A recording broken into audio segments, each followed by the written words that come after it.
Good evening. This is the news at 6, your daily roundup of all the big developing, big breaking stories that have been happening through the day. I'm Ishan Russell, and the big story that, of course, happened today was former Environment Minister Jayanti Natarajan's resignation from the Congress Party. Yes, she quit from the Congress Party and has blamed Rahul Gandhi for that. What's the story behind that? We'll be telling you over the next half hour, along with a whole lot more. And first, the headlines. Former Union Minister Jayanti Natarajan quits the Congress, accuses the Vice President Rahul Gandhi of interfering in her ministerial work during UPS regime.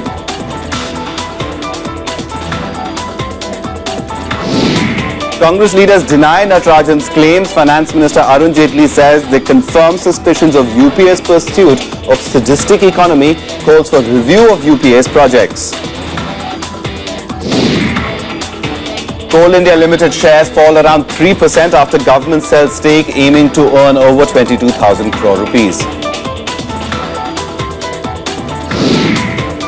Sensex falls over 400 points after hitting record high, Nifty below 8,850. PSU banks plunged over 5% after Bank of Baroda reports 69% fall in quarterly profit. And in the Australian Open, mixed doubles to feature only one Indian, Leander Paes, in the final match. Sania Mirza and a Brazilian partner crash out in the semis.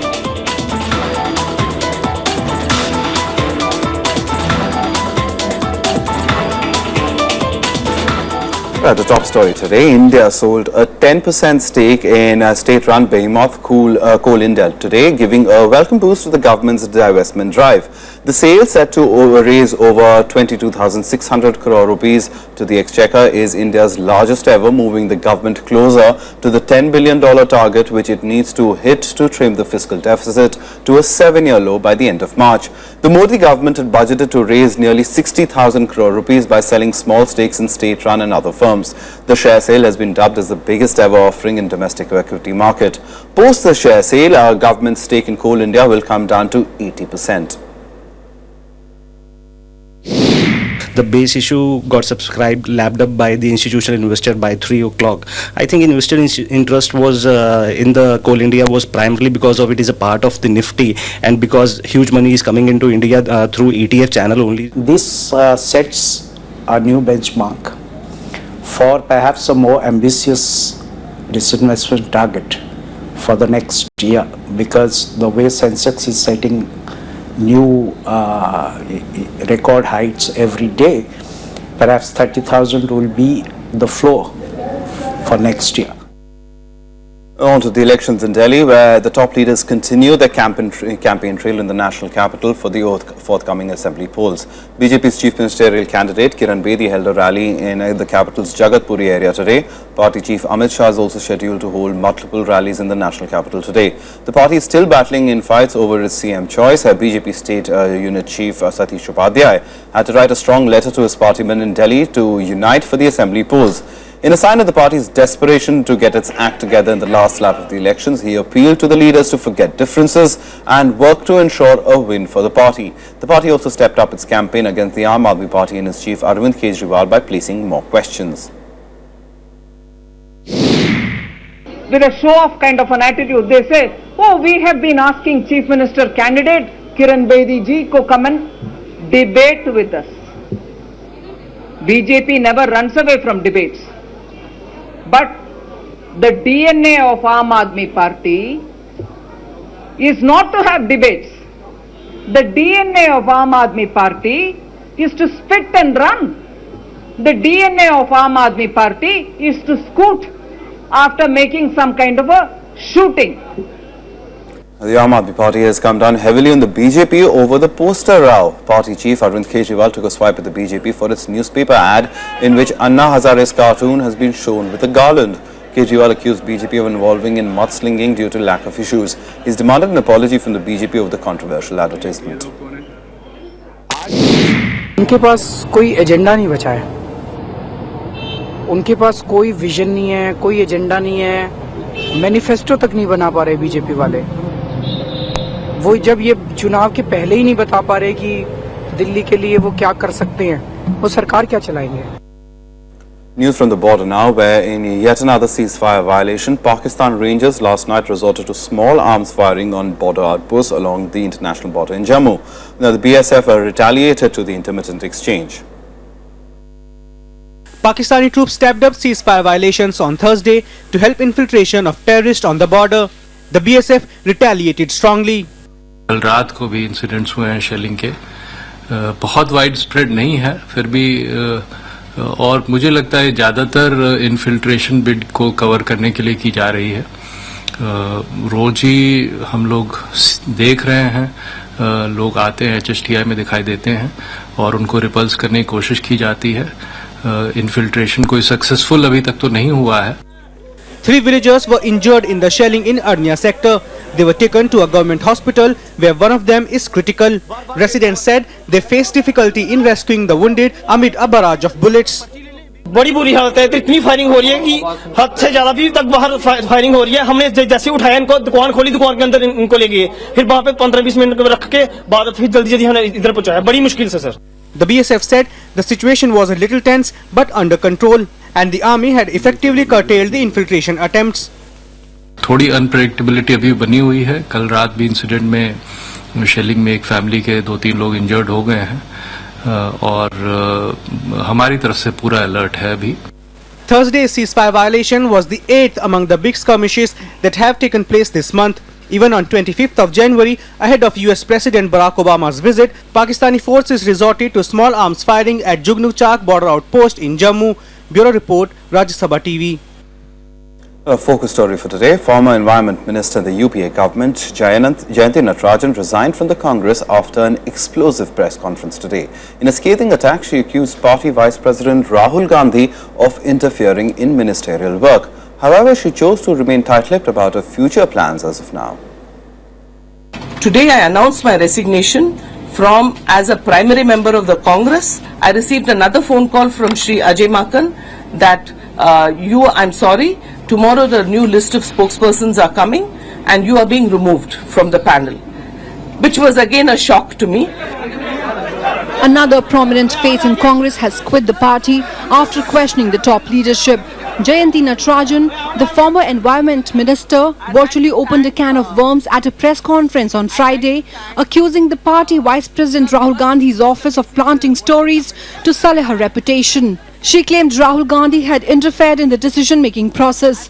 Natarajan said despite repeated requests, she was not given a hearing by the central leadership. I received several instructions from the office of Vice President Shri Rahul Gandhi, forwarding requests, forwarding representations from NGOs who complained about environmental deterioration due to some large projects. If anybody is able to show that I have done anything wrong, I am willing to be hanged. I am willing to go to jail. She also revealed how she was forced to speak out against Narendra Modi on the Snoopgate controversy. I was asked to launch an attack on Shri Narendra Modi, who was then the Prime Ministerial candidate of the BJP, on Snoopgate. Shri Ajay Makan said that this was a view taken at the highest level. Natarajan's explosive press conference has once again raised questions on Congress leadership's handling of dissidents within. Recently, another former UPA minister, Krishna Tirath, also joined BJP. However, Natarajan rejected any possibility of her joining the Saffron party yet. Bureau Report, Rajya Sabha TV. And Congress leaders, of course, condemned Jayanti Natarajan's remarks against the party leadership in a resignation letter. The BJP, on the other hand, supported her allegations, stating that they confirmed the Congress leaders interfered with the government's work during the UPA's time. Stunned by yet another desertion of a former minister, the Congress came out in full force to hit back at Jayanti Natarajan's charges. Party leaders, including Natarajan's predecessor, Jairam Ramesh, rallied behind Rahul Gandhi to call her allegations completely baseless.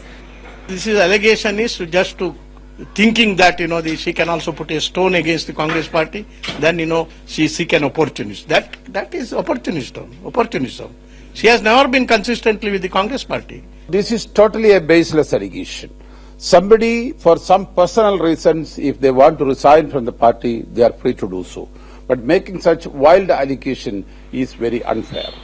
The ruling BJP hit out at the Congress, stating that Natarajan's letter spoke volumes about the interference the government faced. Today's letter conclusively establishes that it was not the statutory considerations, the mandatory considerations, which weighed with the ruling party and the government, but what weighed with them was the whims of political leaders of the party as to who is to be granted an environmental permission and who is not to be granted an environmental permission.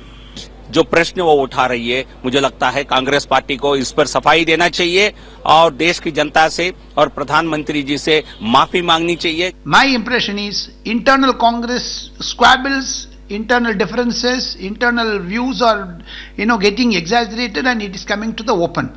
Congress is in a very state of crisis. Some of the opposition parties questioned Natarajan's silence all this while others said that her letter completely exposed the UPA. तो समय था जब बोलती, ये अजीब देश है कि जब सत्ता भोगना तब चुप रहो और सत्ता से बाहर आ जाओ तो फिर बाद में बोलो. The real news is that we get a glimpse of what was really happening in the UPA regime. We get to know the truth about the so-called non-interference of the first family during the UPA regime. In the wake of Natarajan's resignation, Arun Jaitley also sought a review of environmental projects that were granted clearance or rejected permission during the UPA regime. Bureau Report, Rajya Sabha TV. All right, to help us understand what were the motives behind Jayanti Natarajan's outburst and what does this mean for the Congress, we are joined by Parsa Venkateshwar Rao Jr. He's an editorial consultant at DNA. Thanks very much for coming in, Parsa. The timing is what many are questioning with Jayanti Natarajan, but her letter seems to be a very emotional one. So what do you make of this entire fracas? I think the letter has come at a point when everyone is looking critically about the state of Congress. The commentators have been saying that the Congress is in a paralytic state, in a state of crisis.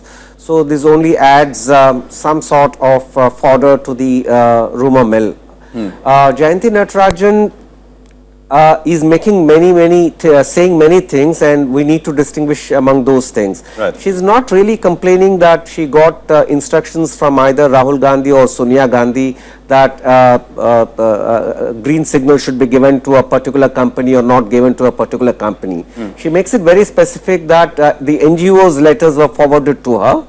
And she was asked to look into it. Now, she doesn't say whether she made any decision based on those recommendations or not. Right. So, if she had clarified saying that there was a specific instruction from the Nehru Gandhis saying that you give a go signal to a particular company and a no go to another company, then that would have clarified the matter. Right. I think what she is really worried about is after she has been unceremoniously asked to leave the cabinet, this vilification campaign done in the Congress by her detractors. Right. And she feels hurt that neither Sonia Gandhi nor Rahul Gandhi came out and gave her support. That is the main complaint. It is not the question whether they interfered in her working of the ministry.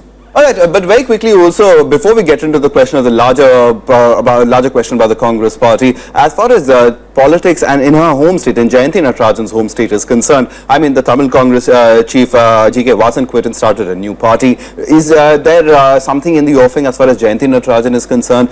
There were rumor mills that she might be joining the BJP. Are there other state political considerations for her? Jayanti Natarajan is a middle-rung leader. She is not a leader with any mass base.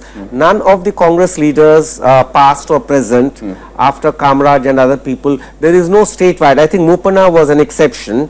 There is no other leader, and none of these people can claim that they are state leaders in their own right. Right.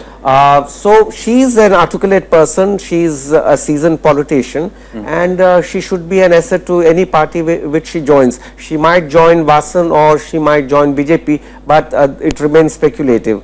But she has made it clear that her family is closely connected with the Congress, so I am not too sure whether she would take the plunge and join the BJP.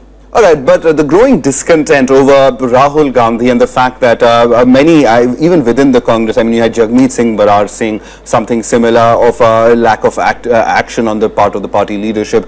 Constant questions being raised about Rahul Gandhi. Krishna Tira just quit before the Delhi elections, another senior minister joining the BJP. So as far as the Congress itself is concerned, a lot of introspection required, and really this tide has to be stemmed really fast. The problem in the Congress seems to be that they are not able to accept a defeat after 2 terms in office, which is but natural. Now, they need to find scapegoats. So many of the, say, lower rung leaders and other people who are unhappy for other reasons, I think would like to blame either Rahul Gandhi.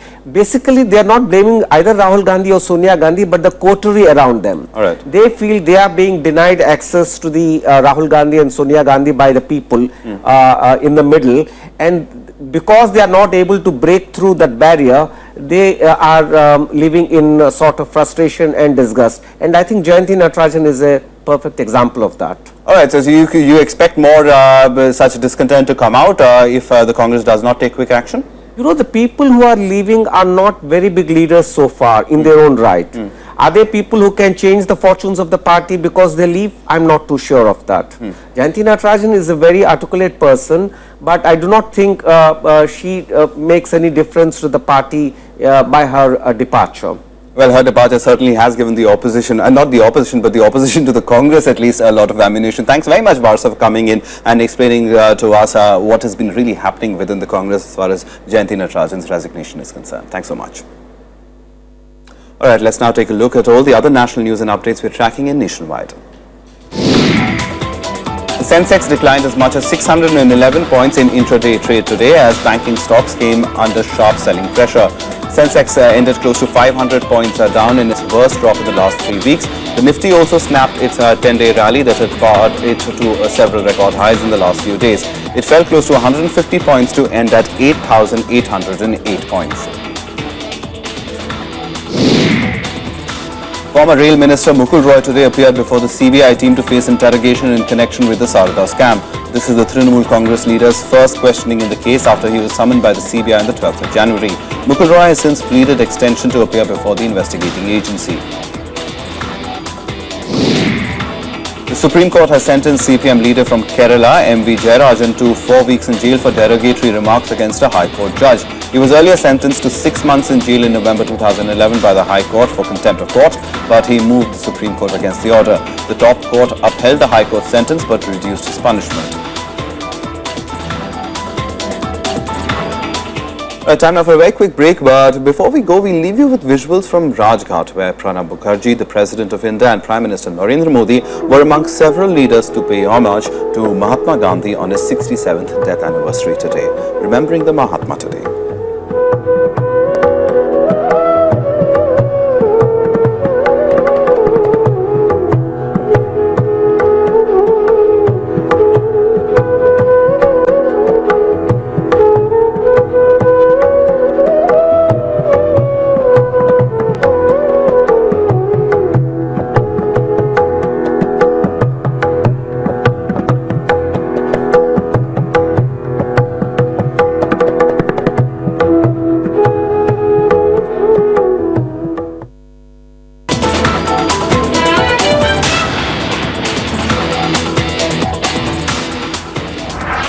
Hello and welcome to IST. I'm Siddharth Vardarajan and my guest today is Mr. Ali Akbar Torkan. Because of sanction, we have lost 60% of the capacity of oil export of Iran is the first country that are against extremism. The Indian side, strategically, they need to have this pipeline and this source of energy. Watch Ali Akbar Torkan, Chief Advisor to President of Iran, in conversation with Siddharth Vardarajan in Indian Standard Time on Rajya Sabha television.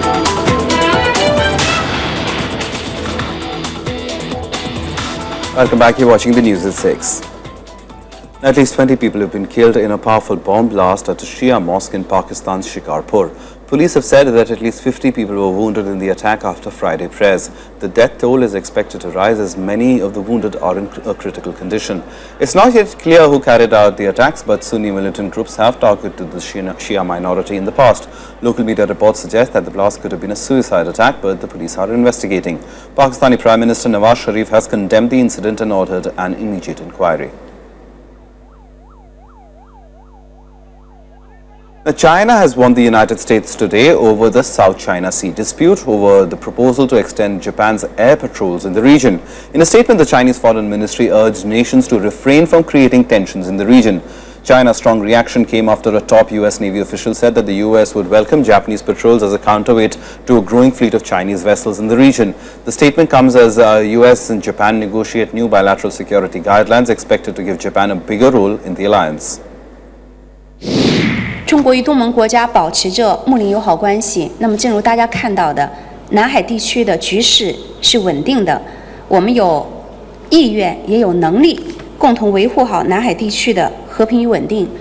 News of a sensational terror scare captured on Dutch TV. A 19-year-old man with a pistol forced his way into the studios of a national broadcaster, NOS, on Thursday, demanding to be allowed to go on air. Now, he's been arrested and charged with several crimes. Take a look at this report. Armed with a gun, demanding that he be allowed to go on air with his message. The 19-year-old from Pijnaker, near the university town of Delft, had threatened the guard on duty and barged in. He was led to an empty studio by a quick-thinking security guard. His threats, a demand for a microphone, time to prepare his speech have been captured on tape. His motive seemed ulcer. Footage showed him talking about the need to address world affairs and his being hired by the security service. Minutes later, police rushed in and overpowered him. Vlak voor de uitzending van 8 uur kwam er een man de redactie oplopen. Die was gewapend. Weet niet zeker of het een echt pistool was. Hij wilde graag zendtijd hebben. En daarop hebben we hem naar een studio gedirigeerd die op dat moment niet in gebruik was. En vervolgens de politie gewaarschuwd. No one was hurt, but the NOS television broadcaster cancelled its 2 main nightly newscasts. Police special forces swept the building for explosives and found nothing. The man was detained and questioned. Security has been tightened and it's still unclear whether there is a terror link in the case. Zoals u alle heeft kunnen zien is er vanavond door adequaat optreden van zowel politiemedewerkers als NOS-medewerkers een verdachte aangehouden. Het betreft een 19-jarige man uit Pijnaker. The episode comes just a few weeks after the terror attacks in neighbouring France and a high terror alert across Europe. Bureau Report, Rajya Sabha TV. Now, the crisis surrounding a Japanese and a Jordanian hostage continues as the deadline set for the prisoner swap passed on Thursday without any further reaction from either the Islamic State or Japan and Jordan. Families of the Japanese journalist and the Jordanian military pilot have pleaded for action from their respective governments. The Thursday deadline for prisoners exchange passed off without any further development. Even as Japan continues with their efforts to secure the release of journalist Kinji Goto, his wife revealed that she had exchanged several mails with the Islamic State, with one appearing to contain their final demand. I fear that this is the last chance for my husband, and we now have only a few hours left to secure his release and the life of Lieutenant Murat Al-Kafassi. I beg the Jordanian and Japanese government to understand that the fate of both men are in their hands. Japan's efforts cut no ice with the Jordanian government, which is still adamant that it will release the female prisoner Sajida al-Rishawi in exchange for the pilot. The prisoner is still captive as Jordan is seeking proof of the pilot being alive. 後藤さんの解放を最優先、そういう中でですね、ヨルダン政府ともに協力を要請をしてまいりました。 We want to see a proof of life of the Jordanian pilot, and then we can talk about the exchange between Sajid al-Rishawi and the Jordanian pilot. Meanwhile, the US said that it will leave negotiations to the Japanese government. Counter violent extremism, Japan has played a critical role in the global coalition against ISIL, and Prime Minister Abe's trip to the Middle East in mid-January further advanced Japan's engagement on this issue, and needless to say, fighting the terror of ISIL is a top priority for all of us in the world. The Islamic State had released an audio message on Saturday demanding the release of Sajida al-Rushawi in exchange for Kenji Goto. They even threatened to kill Goto if Al-Qaeda operator was not delivered at the Turkish border by sunset on Thursday. Bureau Report, Rajya Sabha TV. Well, time now for all the other international news and updates in Global Buzz. At least 26 people were killed in a series of attacks by IS militants in Egypt's Sinai. Officials said that the rockets were fired at police officers, a military base and a military hotel. Several army checkpoints in the city were also targeted. Egyptian President Abdel Fattah al-Sisi cut short a visit to Ethiopia because of the attacks. The European Union foreign ministers have decided to extend the existing sanctions against Russia till September. Top EU leaders met in Brussels and agreed to discuss names to be added to the list of individuals targeted for EU travel bans and asset freezes. However, they restrained from imposing any new sanctions against Russia. US President Barack Obama has returned to Washington, D.C. He reached US on Thursday evening after being the guest of honor at the Republic Day in India. He later went to Saudi Arabia to meet the newly anointed king. Well, some sports now. Indian tennis star Leander Paes reached his 31st Grand Slam final after winning the mixed doubles semi-final at the Australian Open. However, the dreams of an all-Indian final were washed away when Sania Mirza and her partner Bruno Soares lost their semi-final encounter. Leander Paes moved closer to his 15th Grand Slam title after a semi-final victory in the mixed doubles at the Melbourne Park. Paes and his Swiss partner Martina Hingis, who have a combined 28 Grand Slam titles to their name, defeated the unseeded pair of Sue Vaisier and Pablo Cuevas in straight sets. The 7th-seeded Indo-Swiss pair were broken early in the first set but broke back soon to take the set 7-5. In the second set, the pair broke again their opponent's serve and zoomed to a 3-1 lead. They then went on to hold their serves to record a comfortable 7-5-6-4 victory. Paes and Hingis will face the French-Canadian pair of Kristina Mladenovic and Daniel Nestor in the finals. Mladenovic and Nestor overcame top seeds Sania Mirza and Bruno Soares. The Indo-Brazilian pair raced away to a 6-3 win in the first set. However, the third seed made a ruthless comeback to back the second set to take the match to a tie-break. The Mirza-Soares pair squandered a 6-2 lead to lose the tie-break and the match. In the women's doubles final, unseeded Bethany Mattek-Sands and Lucy Safarova beat 14th seeds Chan Yung-jan and Zheng Zi to win the title. The American-Czech pair were playing together for the first time but did not have much trouble in winning the match 6-4, 7-6 in straight sets. Bureau Report, Rajya Sabha TV. That's it from us. Goodbye.